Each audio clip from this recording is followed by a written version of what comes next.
encuentro de campo de la línea Socialización Política y Construcción de Subjetividades, y en esta sesión trabajaremos el tema democracia en el contexto sociopolítico colombiano, contexto bien agitado en estos días. Nos acompaña nuevamente, y es un gusto poderlo tener aquí, el doctor Pablo Angarita, quien esperamos que nos continúe acompañando en el desarrollo de este seminario de campo durante más sesiones. La organización del seminario, como ha sido habitual, en particular en la sesión que ya tuvimos con el doctor Angarita, pues empieza con su exposición de análisis del contexto sociopolítico, en particular con referencia a la categoría en la que nos ubicamos en el día de hoy, que es la categoría democracia.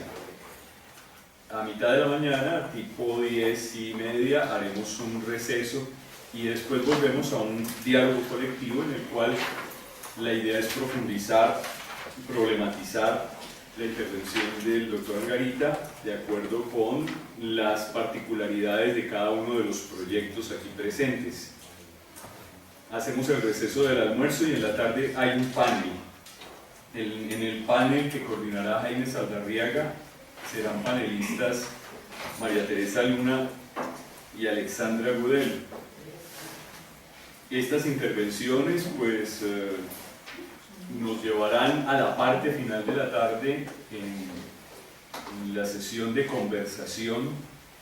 en torno a todas las reflexiones desarrolladas a lo largo del seminario, y ese será el programa a desarrollar en el día de hoy. Bueno, pues bienvenido doctor Angarita, y es suya.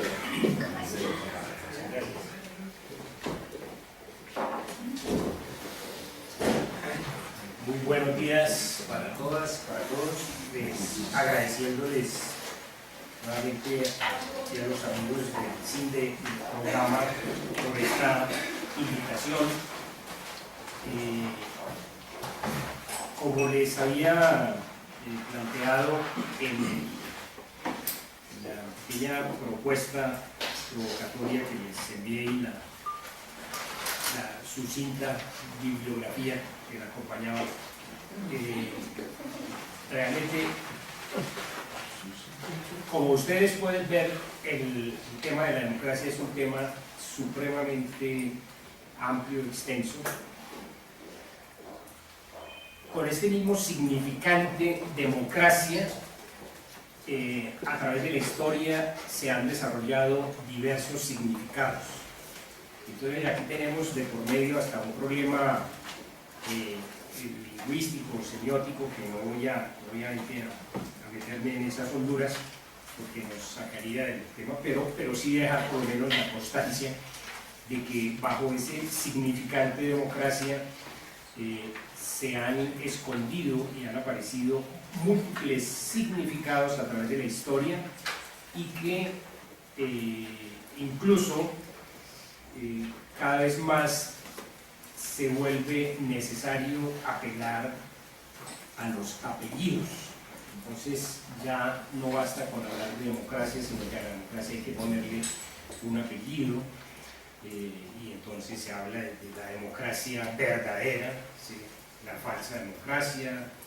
y otra serie de denominaciones. Para empezar, como por lo más elemental y obvio, recordar algo que todos seguramente sabemos, pero no sobra recordarlo, es su origen etimológico. Ese famoso origen del demos y el kratos, traducido en este caso, digamos, como el pueblo del kratos, que normalmente se ha presentado como gobierno y que originariamente sería más como poder, como el poder del pueblo, ha tenido múltiples interpretaciones que podemos sintetizarlo siguiendo de pronto a uno de los autores, a Giovanni Sartori. Nos señala como 6 tipos de interpretaciones. Una, cuando se habla de la democracia como poder o gobierno del pueblo, se entiende literalmente pueblo como si fuesen todos. La segunda interpretación de esta denominación es cuando se toma el pueblo como una pluralidad, como que significaría o correspondería a un mayor número de personas, a los más, digamos, sería. Una tercera nos plantea como el sinónimo del populacho, de las clases inferiores o del proletariado, que en este caso el proletariado significaría como las clases bajas, y pensando en esto algunos asocian la democracia principalmente a este sentido. Una cuarta interpretación nos hablaría de que se toma el pueblo como si fuese una totalidad orgánica e indivisible, y por tanto es esa voluntad la que se acoge en las decisiones básicamente políticas, que es a lo que predominantemente se refiere la democracia, pero más adelante voy a aclarar las otras matices que hay. Y una quinta interpretación de ese demos se refiere al principio de la mayoría absoluta, y la sexta se refiere a un principio de una mayoría moderada. Y fíjense que estamos hablando de mayorías, etcétera, nos invoca una lectura básicamente cuantitativa, ¿sí? Es decir, cuántos deciden son la mayoría, o es una mayoría importante, significativa, etcétera. Entonces, todas estas son 6 interpretaciones que en la perspectiva de Giovanni Sartori nos plantea cómo que se han tenido para interpretar esa famosa expresión del sentido de lo que se ha tomado como democracia. También es importante mirar cómo históricamente ha tenido la democracia una lectura, por un lado, desde una perspectiva descriptiva, y por otro lado, desde una perspectiva prescriptiva. En lo descriptivo nos muestra lo que es decir, es que esta es la democracia que opera de esta manera, y mal o bien esa es la democracia que tiene estas y estas características, inclusive en algunos casos llegando, como ocurrió en algunos sistemas de Europa de mediados de siglo, en el caso en la experiencia de los países llamados socialistas, donde se volvía algo tautológico, porque la democracia era definido como eso que se es, eso que se hace, y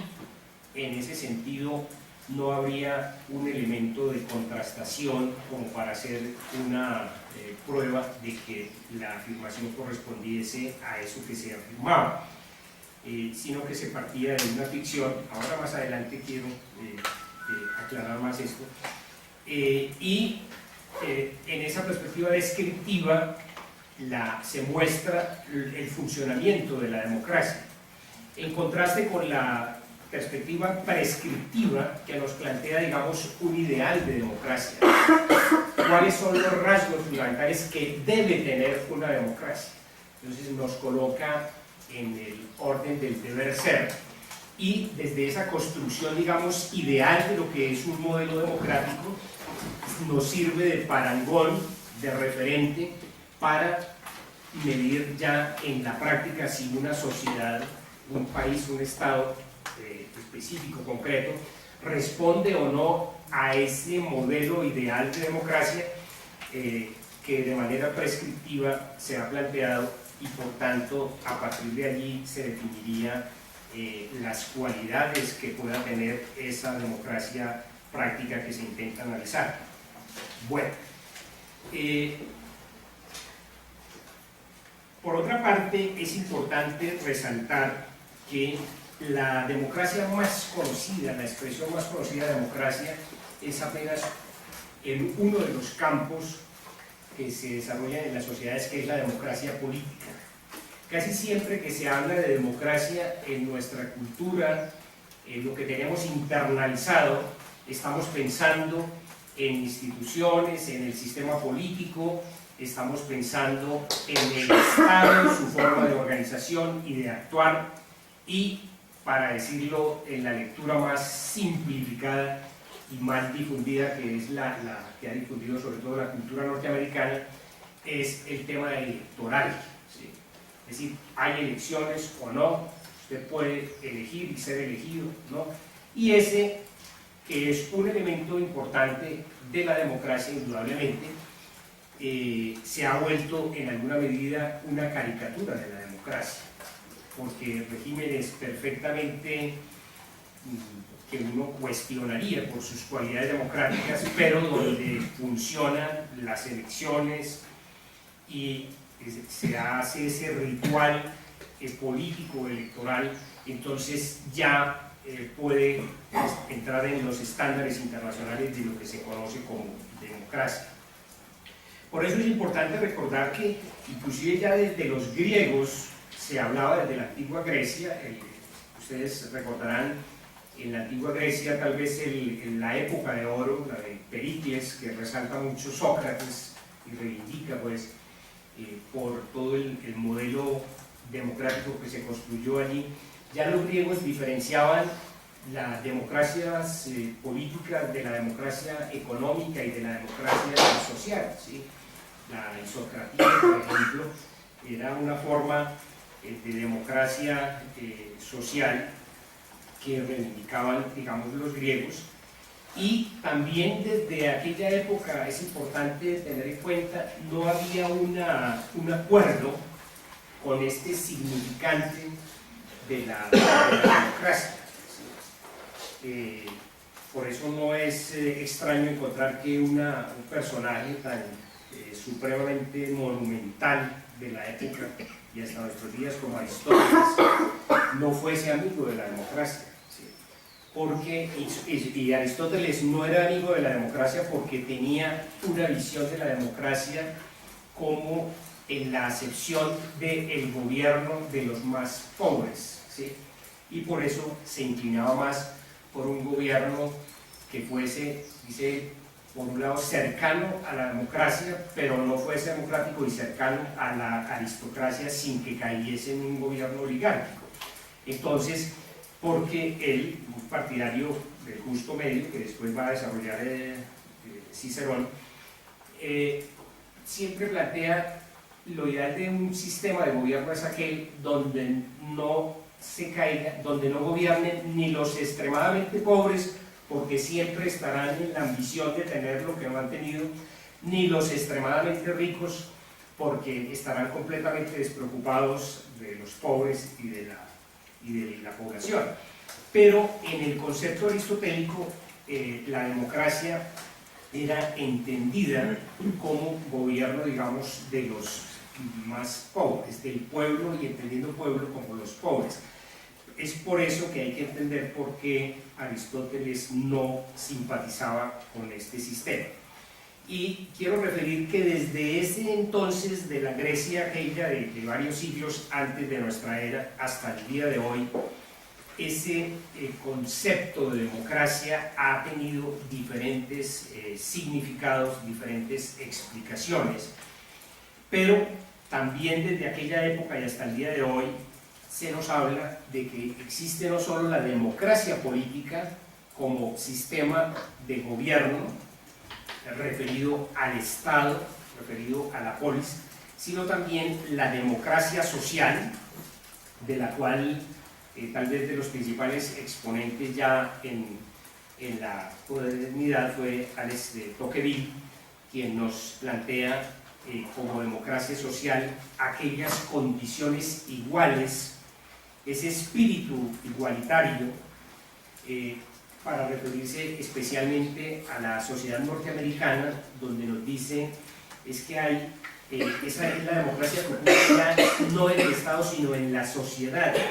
Es esa situación en la que todos los seres humanos se sienten como iguales y ven al semejante como igual. Ese es, digamos, el sentido de la democracia social.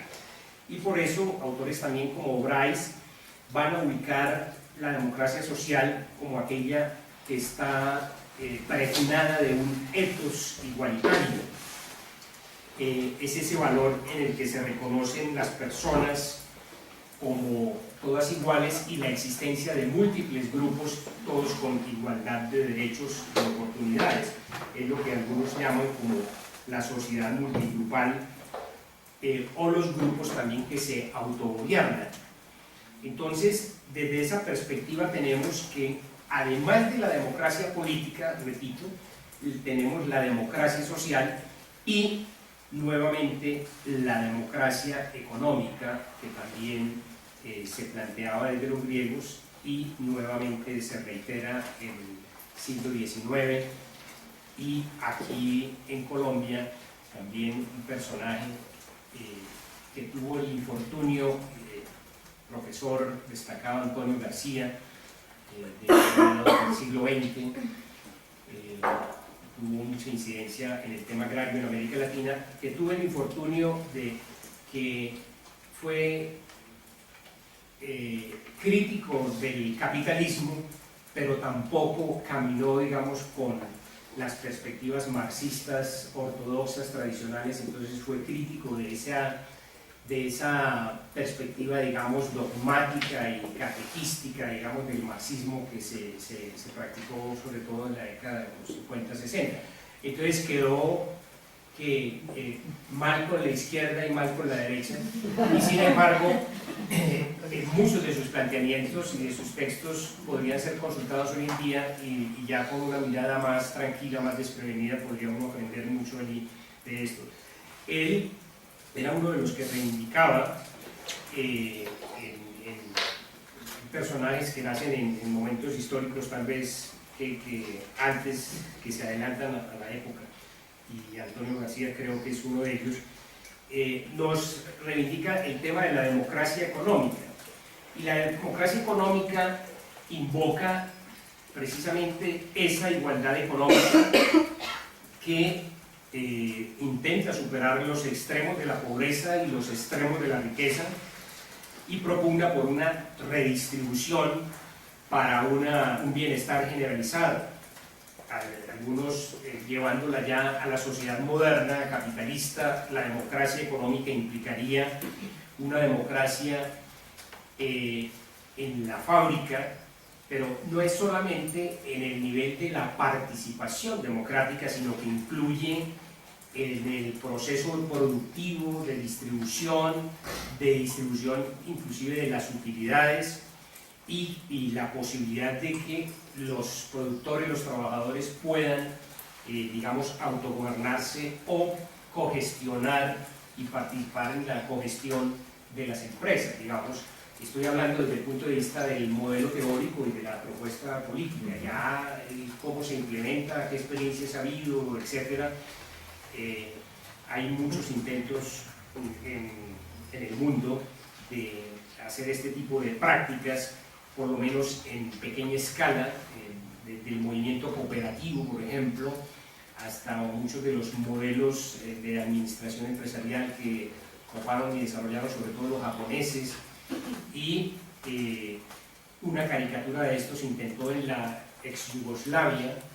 cuando se planteaban esos procesos de autogestión.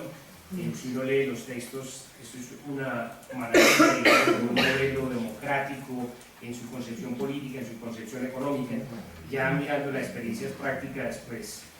están bastante alejadas, pues, por lo menos de su formulación, pero es interesante con eso abrir, digamos, el abanico de posibilidades frente a lo que normalmente se nos ha mostrado como el tema de la democracia. En síntesis, la democracia política sería, digamos, como lo que algunos llaman la democracia mayor, pero ligada a ella habría que entender también la democracia social y la democracia económica, que para que ésta opere a plenitud realmente requiere que funcione igualmente esa democracia política, que tiene como referente principal, pero no exclusivo, en la modernidad y en la mayoría de los teóricos, pues, de la democracia, el tema del Estado. Bueno, digamos, hasta ahí hemos sentado unas bases muy mínimas, todavía muy superficiales, muy en el terreno teórico del asunto de la democracia, pero podemos ir complejizando el asunto porque de hecho es una situación bastante compleja. El tema de la democracia es de los temas más discutidos en la ciencia política, en la sociología política, en todas las disciplinas, en la filosofía política, y es un tema, digamos, de nunca acabar. Desde la famosa frase de Abraham Lincoln en 1863, que como anécdota vale recordar, en aquella celebración, han pasado más de 80 años de la Declaración de Independencia de los Estados Unidos, y se estaba haciendo un homenaje pues, a los caídos pues, en la guerra civil, y se le encargó a un académico que hiciese todo un discurso, preparara una conferencia sobre la democracia. Se bajó 2 horas de lujo de exposición, nadie recuerda ni cómo se llama el señor ni qué dijo. En cambio, Abraham Lincoln habló 1 minuto y medio, ¿sí? Se demoró en su intervención, y ahí termina con la famosa frase que todo el mundo desde la escuela sabe y repite, cualquiera sin haber tenido mayor instrucción, que la democracia es el gobierno del pueblo, por el pueblo y para el pueblo. Esa famosa frase que la dice Lincoln en ese evento pasó a la historia y se sigue repitiendo, como dicen varios autores, pues a simple vista es muy sencilla y muy clara, es muy directo: el gobierno del pueblo, por el pueblo y para el pueblo. Claro que cuando ya uno entra a analizarla más detenidamente, inclusive algunos hacen hasta juegos lingüísticos con la traducción del inglés al español, no queda claro si en el fondo es la democracia que se puede hacer a nombre del pueblo, sobre el pueblo, inclusive representando los intereses del pueblo. A veces puede ser contra la voluntad del pueblo, pero representando los intereses del pueblo, y ahí hay cantidad de posibilidades de juego, que no solamente es un juego de palabras, sino que en la práctica, en modelos, por ejemplo, como lo que fue la experiencia del modelo soviético, terminó siendo la gran tragedia, ¿sí? Que todo lo que hacemos lo hacemos a nombre del pueblo, ¿sí? Y en la medida en que eso se hace a nombre del pueblo, todo está legitimado, todo está justificado, inclusive ir contra el mismo pueblo, ¿sí? Porque es a nombre del pueblo. Entonces, en ese terreno ya el debate entre las palabras y lo que las palabras tienen de efecto en las acciones es otro asunto bastante en el que el tema de la democracia tiene mucho que decir. Bueno, otra forma, digamos, de clasificación de la democracia que nos plantean varios autores, nos hablan de la democracia medida desde la intensidad. Entonces se nos dice hay democracias de baja, de media, de alta intensidad. Otros a nivel de caricatura, sobre todo en América Latina surgió la expresión terminadas las dictaduras en el Cono Sur y todo el periodo democrático, y sociedades como las del norte de Sudamérica, en el caso de Colombia, que no vivimos esa experiencia de dictadura, pero vivimos experiencias como la de los estados de sitio permanentes, etc. Entonces se dio en llamar de una manera caricaturesca, pero que expresaba todo un contenido político, las democraduras, ¿sí? Que son, digamos, aquellas formas donde existen todas las formalidades democráticas, pero que en su esencia hay un régimen casi de orden dictatorial. Y siguiendo esa vía, por ejemplo, Vargas Llosa acuñó una frase para referirse al sistema democrático mexicano, durante muchas décadas gobernado por el partido, por el PRI, donde hay pluralidad de partidos, pero realmente un partido es el que ha estado durante muchas décadas dirigiendo. Vargas Llosa acuñó la famosa frase de que es la dictadura perfecta. La dictadura perfecta, dice Vargas Llosa, es la democracia mexicana, que tiene todas las formalidades democráticas y todos los rasgos de esa dictadura. Bueno, entrando en un proceso, digamos, de cierta complejización ya contemporáneamente se pasa, digamos, en el siglo, desde finales del siglo XIX, pues ya en la literatura socialista, particularmente en los desarrollos que hacen Marx y Engels, introducen todo el debate de la democracia. ¿Sí? Engels, por ejemplo, que era muy simpatizante de Rousseau y todas las ideas rusonianas frente al tema de la democracia, conciben la sociedad socialista inclusive como el modelo máximo de democracia. En todos estos debates hay múltiples documentos que no voy a citarles aquí pues para no aburrirlos y porque nos alejaría un poco del punto a donde quiero llegar, pero en la literatura marxista aparecen estos debates en donde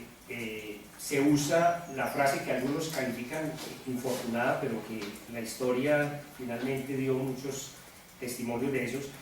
de hablar de diferenciar la democracia burguesa de lo que llamaron la democracia proletaria, y en ese sentido dicen la dictadura del proletariado, planteado sobre todo desarrollado por Lenin, que sería como la forma de democracia realmente de la mayoría, digamos, se asemeja a la dictadura del proletariado, en un diseño que en Lenin estaba muy claro. Decía, es que esa dictadura del proletariado es algo provisorio, muy transitorio, porque realmente en la dictadura del proletariado gobierna la mayoría del pueblo y no se necesitaría mucho ejercicio de la represión en la medida en que la burguesía y las antiguas clases dominantes es una clase minoritaria, se requieren muy poco elementos coercitivos, y además será por muy poco tiempo porque prontamente el Estado ya desaparecerá y será, digamos, el gobierno de todos, un gobierno plenamente democrático. Claro, lo que mostró la historia fue exactamente todo lo contrario de lo que por lo menos Lenin en su discurso de 1918, 1 de mayo, planteaba a los trabajadores sobre el sentido de la democracia proletaria y lo que sería la dictadura del proletariado. Ya con Stalin inclusive se acuñó la famosa frase de las democracias populares, que algunos teóricos critican inclusive por redundante, porque democracia contiene ya el elemento popular. Es decir, cuando hablamos de democracia entendemos el gobierno del pueblo, entonces hablar de democracia popular sería democracia popular, entonces sería algo reiterativo, pero eso es lo de menos, no es tanto eso lo que se le critica, lo tautológico, lo reiterativo del término de lo popular. Lo que se le critica es que sirvió de excusa a nombre de la democracia popular, se creó toda una caricatura, digamos, de sistema de lo que era la democracia, y llegamos a esa situación de lo que ya personajes que hoy son reivindicados y que quedaron, digamos, en el margen de la historia, como Rosa Luxemburgo, como Federico Lev, etc., ya le criticaban a Lenin en su visión, digamos, elitista y jerárquica de la construcción del partido, del proletariado y los intentos de construir la democracia, cuando armando una caricatura les decía, es que la construcción de democracia que ustedes tienen y el centralismo democrático que plantea el partido bolchevique termina siendo un partido que representa al proletariado. Empezando que el proletariado y la clase obrera ya es una minoría dentro de la sociedad capitalista, pero bueno, como es la vanguardia, es el motor de la historia, entonces el partido representa a la clase obrera, pero el partido no es toda la clase obrera, es apenas un grupo privilegiado de cuadros selectos que salen de la clase obrera y constituyen ese partido, y ese pequeño motor que es el partido, dirige a la clase obrera, que a su vez es el que dirige a toda la sociedad. Pero, bueno, ¿y quién es el partido? Esa pequeña minoría, a su vez, está dirigida por un comité central, que es una pequeña minoría dentro del partido, son 25 o algo así, y dentro del comité central hay un comité ejecutivo, y dentro de ese comité ejecutivo hay un buró y hay un líder, y en últimas ese es el que toma las decisiones. Entonces, en síntesis, todo el pueblo y toda la democracia se reduce a la decisión de un buró y muchas veces del líder. Y desde ese punto de vista se puede construir un régimen totalitario, digamos, o mejor dictatorial, que no es lo mismo, aunque en la literatura muchas veces lo usan como si fuesen sinónimos, un régimen dictatorial de una persona o de un pequeño grupo, pero a nombre de una democracia, la democracia popular. Y entonces ese modelo trágico, digamos, que se vivió durante el siglo XX, tuvo, digamos, todas esas consecuencias perversas de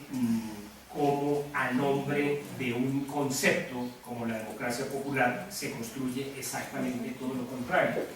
Aquí entramos, ese es un capítulo que se lo dejo, digamos, a los semióticos, a los semiólogos, que es muy fascinante también, porque es la famosa, usando esa famosa expresión Foucaultiana de cómo hacer cosas con palabras, cómo construir realidades, todo el carácter performativo de los discursos, etc. Pero en nuestro caso, el tema de la democracia tuvo, digamos, esa tragedia en el siglo XX, que entonces se reivindicaba la democracia porque en su origen, que aparece en el mundo moderno como simultánea con el modo de producción capitalista, entonces las formas de democracia que se reivindicaron en Occidente y que fueron criticadas desde las posturas del marxismo y otras posturas socialistas no marxistas, terminaron identificando como si capitalismo y democracia fuese lo mismo, cuando son, por un lado estamos hablando de un sistema político que se desarrolla simultáneamente en unas relaciones económicas de producción capitalistas, pero que son dos esferas distintas, así sean coetáneas. Y me parece importantísimo tener en cuenta esa diferenciación, porque de lo contrario podemos caer en una trampa, digamos, epistemológica muy preocupante. Bueno, pasemos a otro asunto que tiene que ver ya en el mundo contemporáneo, ya, digamos, dejemos a un lado lo que fue la construcción, el intento de construcción de la crítica de la democracia burguesa desde el marxismo y los intentos de construcción teórica, por un lado, y práctica de la democracia en el mundo socialista, porque la versión de Marx, inclusive el ideal comunista, era llegar, todos sabemos, a una sociedad sin Estado, una sociedad del autogobierno, casi que recuperando o emparentando, aunque podría ser herético, pero con el discurso kantiano, es una sociedad donde todos los seres humanos se autogobiernan y por eso no requerirían de otro que los gobierne. En ese sentido es una propuesta, en el sentido más originario del término anárquica, una propuesta anarquista, en el sentido pues prístino del término, que no requiere de un aparato de Estado, que no requiere de que otros gobiernen a nombre de uno. Esa es, digamos, la propuesta originaria de Marx en lo que sería la sociedad futura comunista. Pero mirando otros elementos ya más contemporáneos, algunos de los autores, entre ellos de los que les envié los textos de consulta, nos invitan a mirar cómo la democracia está montada básicamente sobre un elemento de legitimidad por un lado y otro elemento de confianza.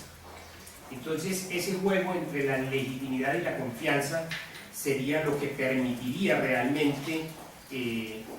hablar de y medir lo que es un sistema democrático. La legitimidad que pasa, digamos, por una cualidad de orden jurídico, pero también una cualidad de orden procedimental, nos pone, en efecto, de cara a, por ejemplo, cómo se eligen los gobernantes, las cualidades para ser elegido, digamos, gobernante en una sociedad determinada, en un estado, y desde ese punto de vista, ese carácter procedimental, digamos, de la democracia apuntaría a mirar también la legitimidad de ese sistema político y en ese sentido de esa democracia. Esa legitimidad de esa democracia también está basada, digamos, en un orden de confianza, ¿sí? La confianza, digamos, en el fondo hay un acto de fe, ¿sí? Es decir, cuando los ciudadanos en una determinada sociedad votan, en el fondo todos están haciendo un acto de fe de que su opinión será respetada y de que cuando se escrutan los resultados, esos resultados responden, digamos, a una realidad en la que el ciudadano pudo haber ganado o perdido según la propuesta por la que haya optado, pero que indudablemente eso debe llevar a ser revisado o problematizado. De ahí la importancia, por ejemplo, y son los rituales postelectorales, lo que vimos recientemente en Venezuela, para poner solo un ejemplo, de qué opinan los candidatos perdedores, ¿sí? Si hay un pronunciamiento o no, porque eso afecta no solamente al ganador, sino a la confianza en general con el sistema y por tanto la posibilidad de funcionamiento de ese sistema como democracia política. Entonces, ese tema de la confianza es un tema que vienen trabajando muchos autores hoy en día, porque se plantea que es la posibilidad de mirar que esa legitimidad pueda permanecer en el tiempo, que pueda continuar. Es decir, nosotros creemos que este gobierno, independientemente de que se haya votado o no por él, confiamos en él, confiamos en que ha llegado allí y funciona con base en los procedimientos democráticos acordados. Yo quiero resaltar que este elemento de la procedimentabilidad como una cualidad, digamos, de la democracia es importante, pero no es el único. Lo digo porque frecuentemente escucha uno, incluso entre algunos politólogos y entre algunos políticos, el reducir el tema de que la democracia es un problema de reglas y de procedimientos, y reducir todo el tema de la democracia a esto. Y pienso que es un componente no despreciable, es un componente muy importante, pero que no se puede reducir a ello porque sería, digamos, una caricatura. En ese sentido, hoy en día cada vez más se plantean múltiples mecanismos para tratar de mejorar precisamente esa democracia procedimental, esa democracia electoral. Se crean, y una de las formas de mejoramiento de esa democracia procedimental es los controles. Hay controles tanto formales como informales. Entonces, la veeduría, la procuraduría, todos estos sistemas de control que normalmente existen en los sistemas democráticos, que paradójicamente, ese es un elemento también de revisión, porque históricamente aparecen estos organismos hace un par de siglos desde la sociedad, nacen fruto de la desconfianza en el poder como forma de control, no solamente porque ya desde Montesquieu había planteado la importancia de la división de poderes, que los poderes no deberían estar concentrados en unas solas manos y que era necesario hacer ese contrapeso de poderes, partiendo de esa mirada pesimista, hobbesiana o hobbesiana, de que el hombre es malo por naturaleza y siempre tiende la ambición del poder y del poder corrompe, etc. Es toda esa mirada pesimista. Entonces de ahí surge la idea de la necesidad de tener controles al poder, controles a quienes ejercen el poder y al gobernante, no solamente desde esa mirada pesimista, sino también desde la mirada, si se quiere, más optimista, de mejorar cada día más ese sistema de funcionamiento político democrático. Desde ese punto de vista, las formas de control, como por ejemplo, la Procuraduría o la Personería, para hablar o las Contralorías, en el caso de nuestro país,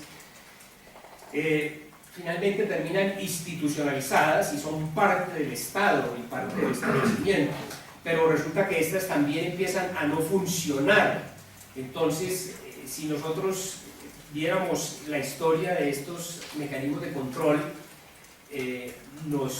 allí se vendrían muchas preguntas. ¿Por qué surge, por ejemplo, una veeduría ciudadana si se supone que tenemos pagado con dineros públicos de todos los ciudadanos una procuraduría, una personería, una contraloría que se supone que está para eso, para controlar y vigilar? Entonces, ¿para qué tenemos que crear una veeduría? Pero la respuesta está ahí mismo. Por algo será, ¿sí? Ocurrirá algo en esos mecanismos de control institucionales que los ciudadanos tienen que controlar, crear una veeduría. Y así, en un juego especular, en un juego de espejos, después a la veeduría hay que también montarle un juego de veeduría, y así seguimos en un juego de espejos infinito, ¿sí? Entonces ahí caben preguntas que algunas que podemos respondernos, otras que todavía están por investigar. ¿Qué nos pasa allí? Que no solamente el poder parece corromperse, sino que quienes controlan al poder no logran tampoco ni siquiera hacerlo de esa manera. Bueno, desde ese punto de vista, en esa construcción, digamos, universal, o en ese universo, mejor, que se viene haciendo de la construcción de la desconfianza, hay un conjunto de tensiones que se nos plantean, como es la relación entre la ciudadanía, la representación y la soberanía, ¿sí? Ya decíamos que hay varias expresiones, digamos, de la desconfianza. Una es, digamos, la versión más liberal, que es esta, la línea de Hobbes, de Montesquieu, de desconfiar siempre del poder, y desde ese punto de vista la importancia de construir mecanismos de control, y por esa vía se ha creado en las democracias modernas lo que algunos autores llaman la institucionalización de la sospecha. Es decir, por principio del poder hay que sospechar, por principio del gobernante hay que sospechar, por principio, ¿sí? Digamos, ese es un enfoque, el enfoque de herencia, digamos, liberal, que se ha instalado, digamos, en nuestras democracias. Y desde ese punto de vista, ¿qué es lo que se esconde ahí? Eso tiene una explicación histórica, pues, que viene desde el despotismo de la Edad Media y todo el tema de lo que fue el poder despótico y el surgimiento de las revoluciones burguesas y todo el ascenso de la modernidad, en donde se plantea la importancia de proteger al individuo de la invasión del Estado, de los poderes del Estado. Entonces hay que proteger a los individuos de ese poder omnímodo del Estado, y por eso los controles, la desconfianza nos debe llevar a crear instituciones que precisamente apunten a poder generar esos controles. Por otra parte, también se plantea la desconfianza, digamos, no solamente al estilo antiguo, sino también una desconfianza más moderna, que de manera más benévola o generosa se plantearía: no, es que vamos a constatar los posibles yerros que puedan surgir de la voluntad popular. Es decir, la democracia está dada sobre la base de la voluntad popular, pero resulta que esa voluntad popular se puede equivocar, y la historia ha mostrado más de una vez que los pueblos también se equivocan, ¿sí? Y si no, que lo diga la experiencia de lo que fue el fenómeno nazi, el fascismo, el nazismo, el fascismo europeo, llamado también por algunos el fascismo ordinario. Entonces, en donde pues realmente allí estaba la voluntad popular. Pues, en Colombia, pues ustedes ya cada uno se imaginarán si encontramos algún ejemplo en ese sentido. Perdón, ¿este punto es para aquí?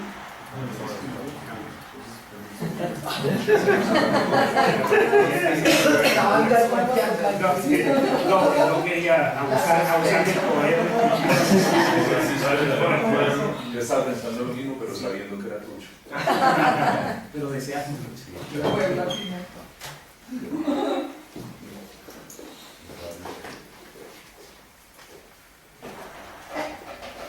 Bueno, entonces desde ese punto de vista decimos esa desconfianza de corte de estirpe liberal que sospecha de la voluntad general es una mirada también pesimista frente a la democracia. La famosa frase de Churchill, muy acuñada y muy repetida frecuentemente: la democracia es el peor de los sistemas exceptuando a los demás. Algo así. Es un régimen terrible de malo, pero los otros son peores, pues no se puede ser menos peor de todos los peores. Entonces, desde ese punto de vista también la desconfianza democrática, ya en una mirada no liberal, sino en una mirada más democrática, lo que plantea es velar porque el poder sea fiel a sus compromisos, ¿sí? Que se mantenga precisamente al servicio de esas exigencias de que el poder se constituye, el poder político, para servir al bien común. Y desde ese punto de vista también se crean múltiples formas de expresar esa desconfianza, digamos, de orden democrático. Y tenemos básicamente que en la vigilancia de ese poder central se plantean, por ejemplo, acciones del pueblo que buscan vetar decisiones del gobernante, ¿sí? Y otras formas de lo que algunos autores llaman como la contrademocracia. La contrademocracia dentro de la democracia, que también lo consideran como poderes indirectos que se dan para que en el fondo contribuyen a mejorar la democracia y que de una manera, a mi juicio, un poquito inapropiada, pero valga la expresión que se ha impuesto, se plantea como contrademocracia en la medida en que se pone a prueba el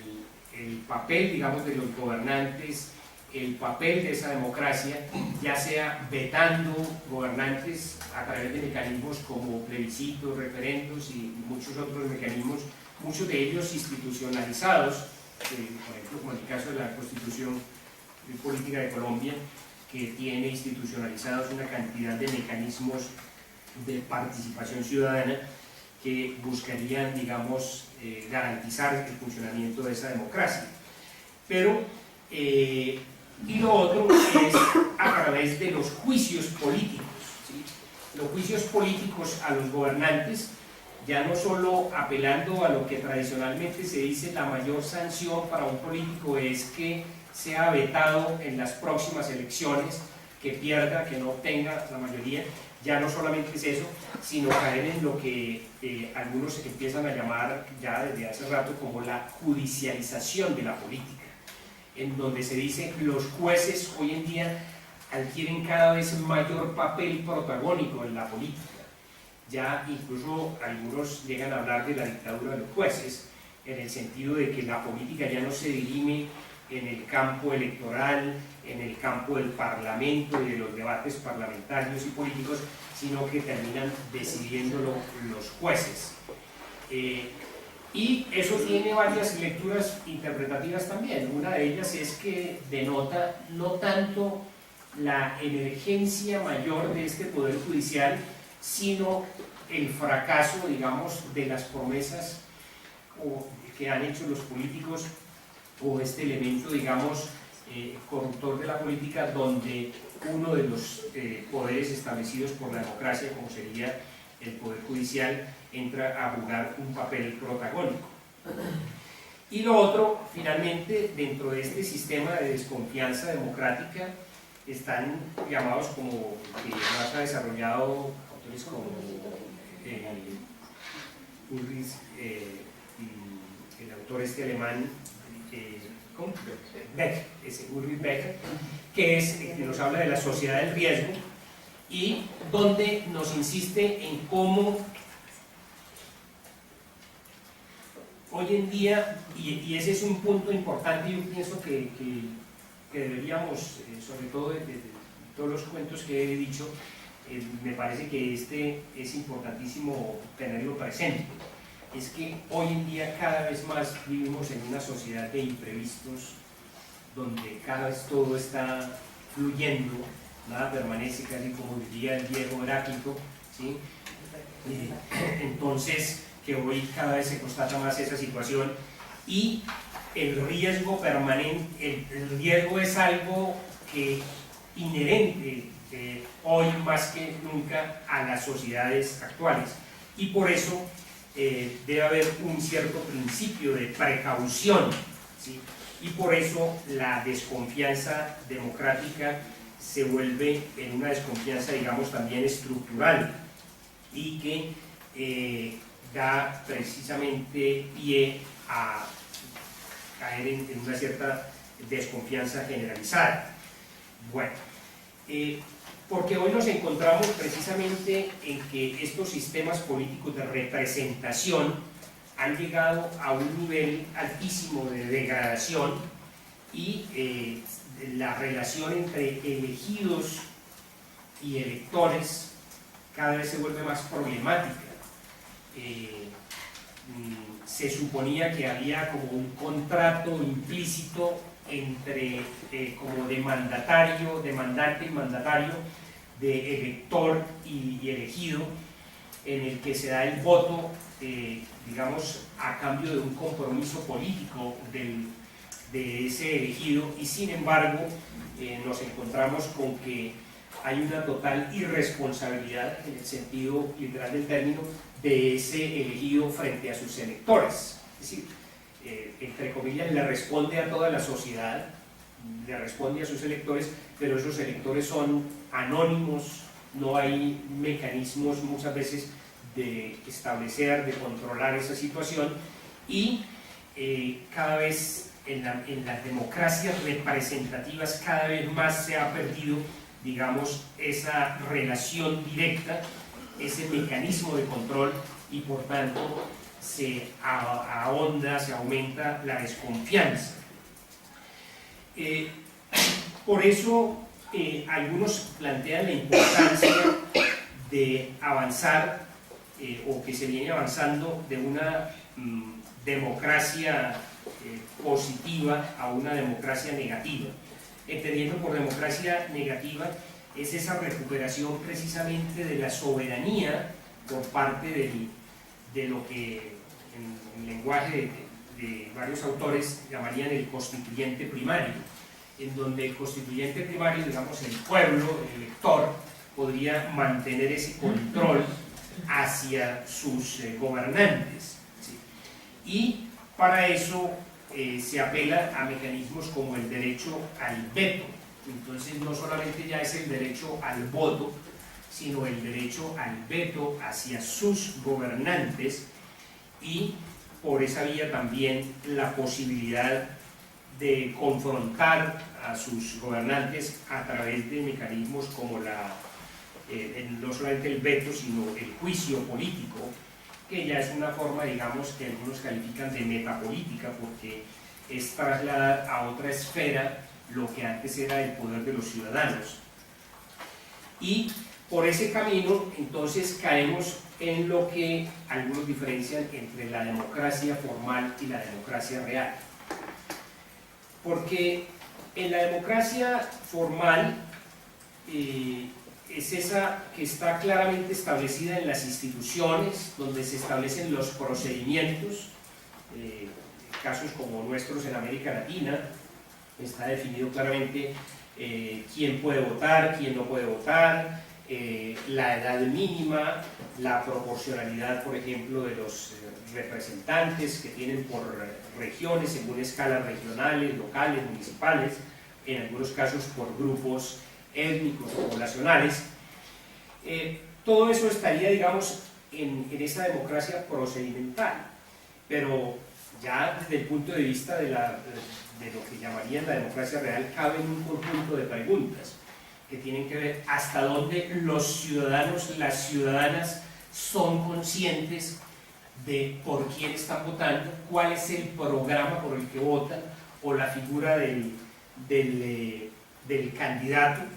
hasta dónde realmente todos los candidatos tienen igualdad de oportunidades de acceso a la información, a la comunicación,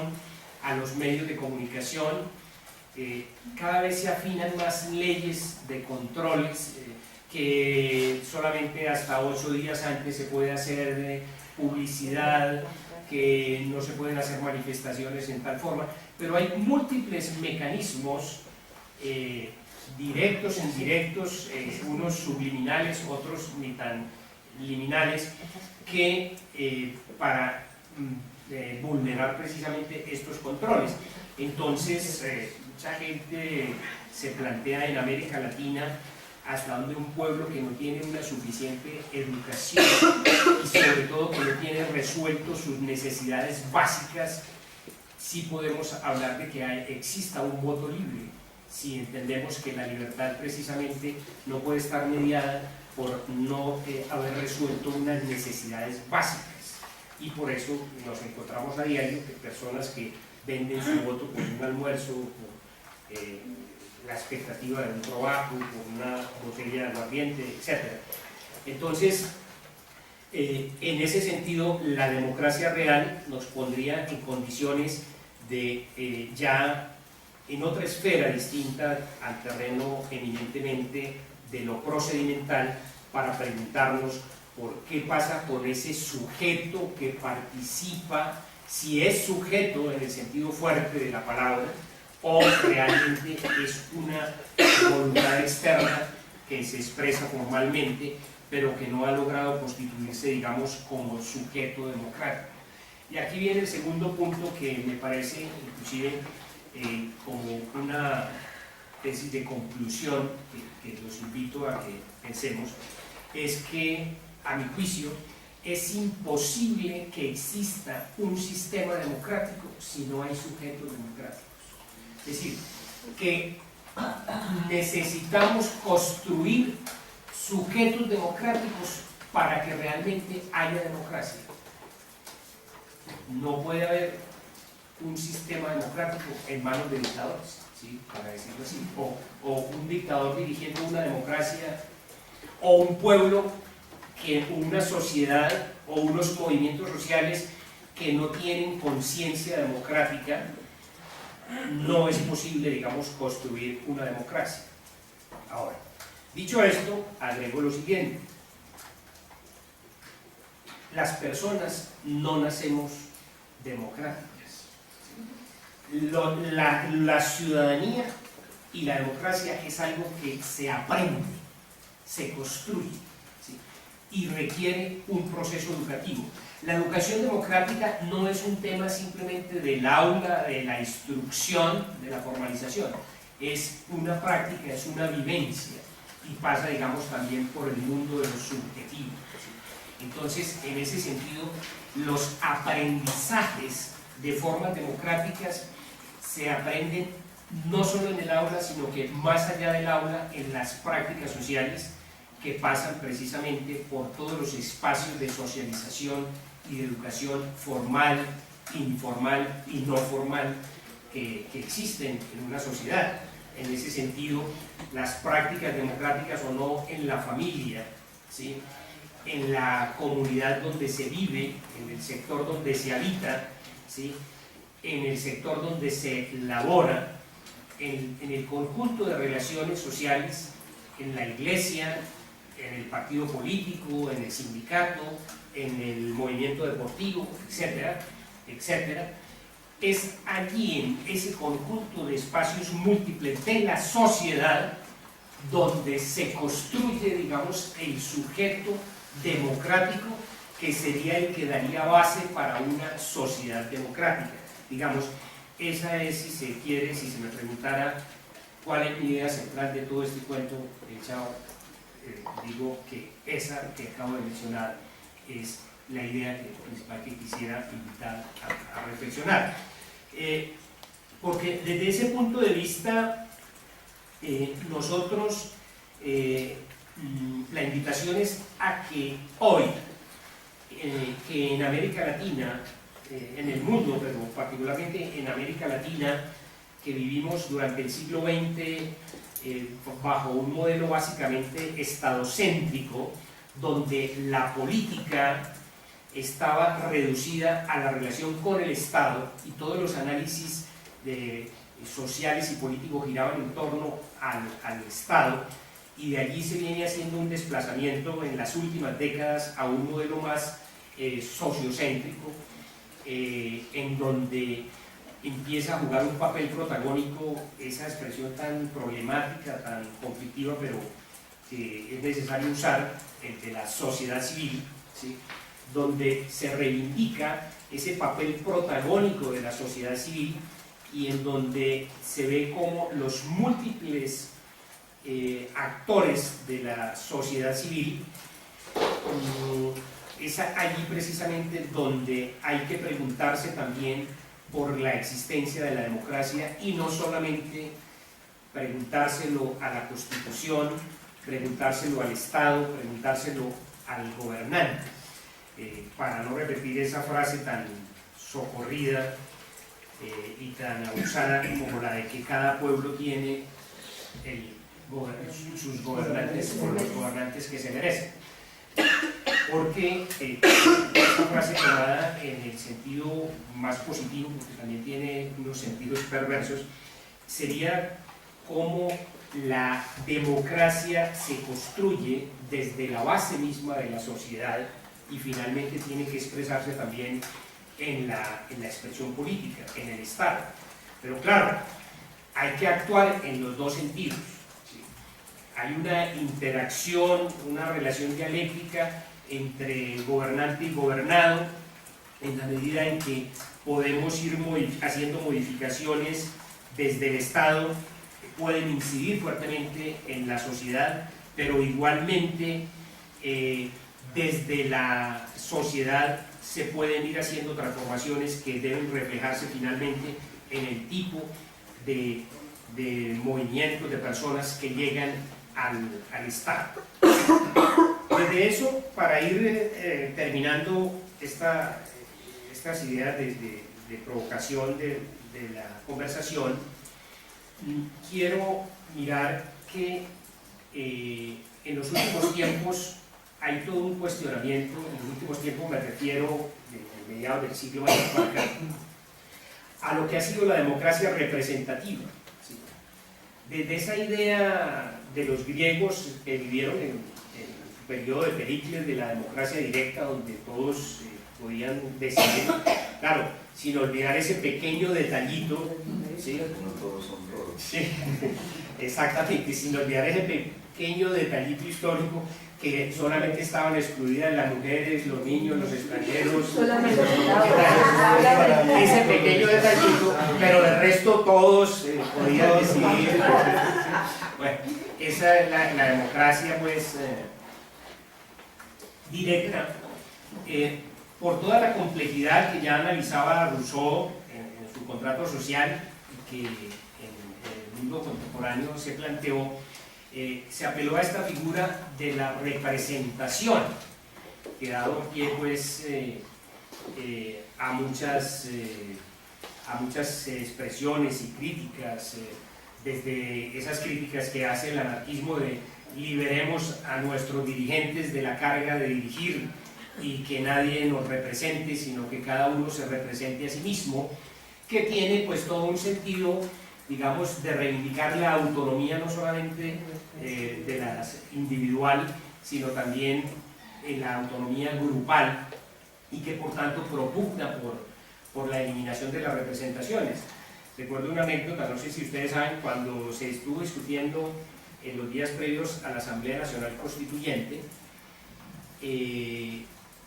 dentro de estas ideas, algunos, en una asamblea de estudiantes de la Universidad Nacional, algunos propusieron, ¿por qué no hacemos que esa constituyente, para que sea realmente democrática, participemos todos los colombianos? Inclusive llegaron a proponer que nos reunamos todos en una zona, en los llanos orientales, y por voto directo se decida, es decir, que sea una asamblea directa. Eso suena como una mirada muy utópica, pues como muy lejana. Hoy en día inclusive se está planteando que si de pronto todo esto de la cibernética y de la informática, etcétera, no nos podría permitir llegar vía redes sociales a recuperar por esa vía algo de la democracia directa, que nos evite este tema de las representaciones que ha generado tanta perversidad. En esta lógica, la Constitución Política Colombiana, para caer ahí, y quiero saltarme unas partes que tenía preparadas, pero para no agotar, quiero dar un salto para mencionar este aspecto. Ustedes saben, en la Constitución Política Colombiana tiene una inspiración en esta crítica a lo que fue la mala representación, la democracia de caricatura que vivimos por mucho tiempo, y entonces consagra, inclusive desde su preámbulo, se declara que Colombia, el tipo de democracia que define es democracia participativa, ¿sí? Por la participación democrática. Mucho ojo, porque mucha gente confunde democracia participativa con democracia directa, ¿sí? Digamos, lo opuesto a la democracia directa sería la democracia representativa, pero democracia participativa y democracia directa no es lo mismo. Democracia directa implica es que todas las decisiones son elaboradas, construidas, autogestionadas, sin que medien representaciones. La democracia participativa nos está diciendo es que hay un incentivo a la participación, y ya también en el artículo 3 de la Constitución nos dice una expresión de una estirpe así rusoniana, que suena como muy bonita, dice: la soberanía reside exclusivamente en el pueblo, del que emana el poder público, dice, y el pueblo lo ejerce en forma directa o por medio de sus representantes en los términos que establece la Constitución. Ustedes saben, la Constitución tiene unos postulados pues bastante ponderativos, positivos, por todo ese catálogo de derechos humanos que consagra la Constitución, que en su momento fue considerado de los más avanzados de América Latina. Hoy de los más avanzados tal vez están en el Ecuador, que por primera vez en una Constitución en el mundo se consagran los derechos de la naturaleza. Eso que parecía un exabrupto, que hablaba de derechos humanos. Inclusive alguien decía, ¿para qué hablar de derechos humanos? Se entiende que los derechos son humanos, porque ¿quién más tiene derechos? Que solamente los humanos. Y esa discusión inclusive se trasvasó. La Constitución ecuatoriana plantea la naturaleza con derechos, y esto es una herencia, digamos, de toda la cultura de nuestros pueblos aborígenes, que reivindican ese principio de que el hombre hace parte de la naturaleza, a diferencia del discurso que nos enseñó la modernidad y de también el racismo, de que el fin último es el hombre gobernando la naturaleza, el hombre rey de la naturaleza. Inclusive la ciencia, la tecnología y todo está montada sobre la base de llegar a la utopía del hombre dominando la naturaleza. En contravía a eso, por todo el desastre y todo lo que ya conocemos en el tema ecológico y ambiental, se reivindica este principio de que la naturaleza tiene derechos, y que además el Estado está obligado a garantizar que tanto el gobierno como los ciudadanos deben respetar este derecho de la naturaleza, y deben trazar medidas hacer incluso reparaciones cuando fuera necesario. Bueno, volviendo a la Constitución Política Colombiana, por ejemplo, en el artículo 40 nos incita a que todo ciudadano tiene derecho a participar en la conformación, en el ejercicio del control del poder político. Y se nos plantean alrededor de 7 modalidades de participación política, que va desde las elecciones, referendo, plebiscito, cabildo abierto, que se pueden también, consulta popular, acciones populares, revocatoria del mandato, acciones públicas, y que todo ciudadano o ciudadana tiene acceso a los cargos públicos siempre y cuando pues cumplan unos mínimos requisitos. Ustedes saben, con la ley 134 de 1994 estableció unos mecanismos de participación ciudadana, y fíjense aquí la paradoja. Con esto quiero resaltar que los mecanismos de participación ciudadana que establece la ley 134 del 94 en Colombia, que reglamenta la Constitución, algunos son de tal calado que ni siquiera abogados constitucionalistas expertos podrían, digamos, entender e interpretar. Es decir, la paradoja aquí es que invito a que participen, pero le pongo tantos problemas y tantas dificultades que es un verdadero oxímoron, ¿sí? Un verdadero oxímoron en el sentido de que la invitación a participar es para que no participen, ¿sí? por toda la cantidad de reglamentaciones que hay, ¿sí? Y quiero rematar otro aspecto, porque lo que he presentado aquí en estos últimos minutos parece como muy jurídico, como que me salió el abogado aquí, y es que en Colombia algunos, inclusive juristas destacados, dicen: no, la gran virtud de la Constitución del 91 es que a partir de ahí ya puede haber participación en Colombia. En Colombia ha habido participación toda la vida. El asunto es cómo leemos la participación, de cuál participación me está hablando, ¿sí? Si revisamos pues, desde la independencia para acá, para no ir más lejos, por lo menos de la historia más reciente y conocida, la dinámica histórica nos ha mostrado, uno, siempre intentos de organización, de movilización, de acción ciudadana, acciones colectivas de distinto orden, y por otro lado, desde el poder, una cantidad de mecanismos de control, ¿sí? Desde vía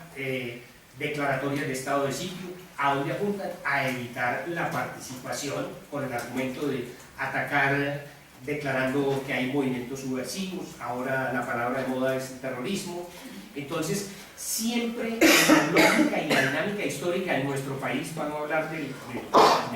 mundo entero, pero en nuestro país, la lógica del poder ha sido cómo controlar, cómo subordinar. Entonces es lo que el profesor Boaventura de Sousa señala en esa dinámica entre regulación y emancipación.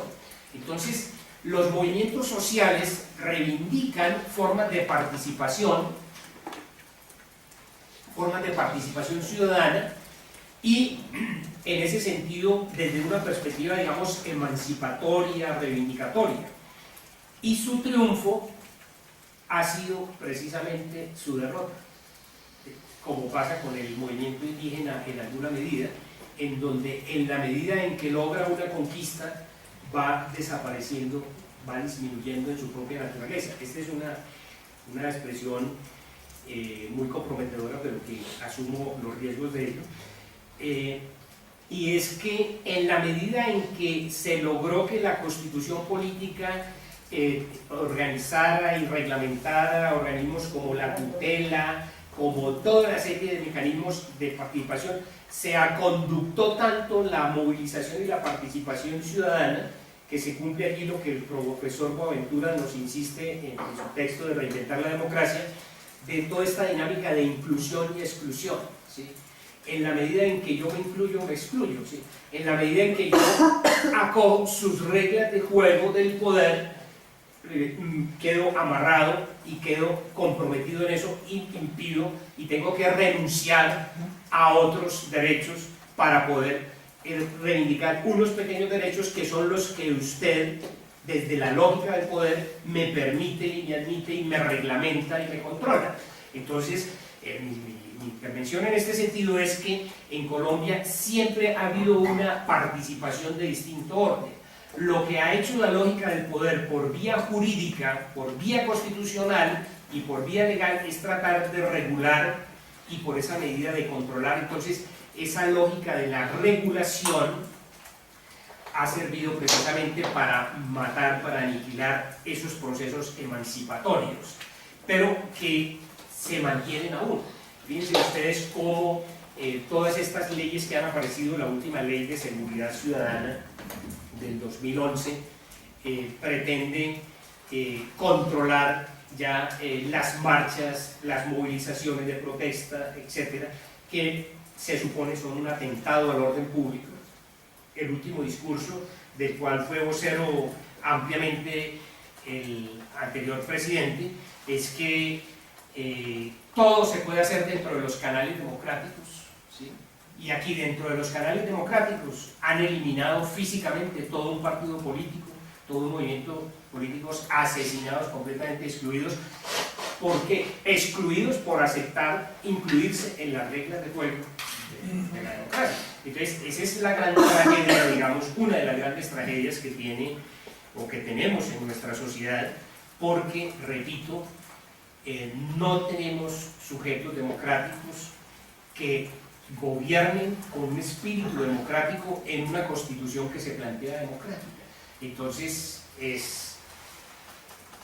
lo que algunos decían recién, sacada la Constitución Política de 1991, ¿sí? Y es que tenemos un vestido nuevo, ¿sí? Pero en un cuerpo viejo, ¿sí? Tenemos un vestido nuevo, democrático, etcétera, en una sociedad que no ha logrado hacer transformaciones y con unos gobernantes que no tienen precisamente ese talante democrático. Por eso, la idea de democracia en nuestro país, de participación democrática, reitero, siempre se va a mover en esa lógica de inclusión, exclusión, emancipación, regulación. En la medida en que desde los movimientos sociales se reivindica la participación y esta tiende cada vez más a ser regulada por el Estado, controlada, se va acabando la esencia. Es muy frecuente los reclamos en nuestra sociedad de que es que el pueblo no participa, de que es que aquí no hay participación ciudadana, que la participación en las elecciones es muy baja, etc. Y lo que empiezan a insistir varios analistas es que lo que se está mirando es que esas formas de participación no atraen realmente. Hay desde mecanismos, ideas de frustración, de escepticismo, de que la gente cree que su participación realmente no tiene valor, su voluntad es burlada por otros mecanismos, y entonces, mientras que por el contrario apela a ciertas formas de participación, en algunos casos por vías de hecho, por múltiples movimientos sociales. Y hoy, todos sabemos, nos encontramos frente a la figura de las múltiples identidades. Una misma persona participa en su condición de mujer, en su condición de joven, o en su condición de discapacitado, o en su condición de regional, étnica, cultural, o política, o religiosa. Entonces, el asunto es, y ese es el meollo, repito, de mi planteamiento, es cómo logramos avanzar en la construcción de esos sujetos democráticos y que no reduzcan la democracia al terreno de lo simplemente electoral, y que no reduzcan la democracia al terreno de lo procedimental, sino que la llevemos al campo, al terreno de lo económico, de lo social, y que además se entienda que la democracia no es un evento de momento un ritual que puede ocurrir cada 2 o 4 años, sino que la democracia desarrollada por sujetos que estamos en construcción, educándonos como sujetos democráticos, como ciudadanos democráticos, construyéndonos en esa medida, lo entendemos como un proceso continuo en esa interacción en los múltiples grupos sociales en que se participa, y que desde ese punto de vista las transformaciones democráticas van más allá de la esfera de lo estrictamente político en el sentido, digamos, más reducido del término de lo político, para llegar al término de esa relación amplia de la política que incluso en los últimos tiempos ha roto esa separación entre lo público y lo privado, esa separación inclusive entre la esfera de lo social y la esfera de lo personal. Bueno, esas son básicamente, digamos, las ideas que quería presentar de una manera muy sucinta. Algunos otros aspectos que podría ahondar más bien los dejo para que podamos conversar sobre, espero que algunas ideas de estas les susciten buen debate para que entre todos podamos enriquecernos de esto de la democracia, que, como les decía al comienzo, la literatura es supremamente amplia, hay muchas vertientes. No, este es uno de los temas sobre los cuales no puede uno decir consulta el diccionario y ya le quedó claro qué es eso, porque tiene todos los apellidos del caso. Cada vez va a ser bien, no, es que hablemos de la verdadera democracia, de cuál democracia estamos hablando. Entonces, a veces cuando invoca uno este tema, hay que preguntarle al interlocutor de cuál democracia te refieres, a cuál democracia hablas, para que podamos hablar el mismo lenguaje. Bueno, muchas gracias.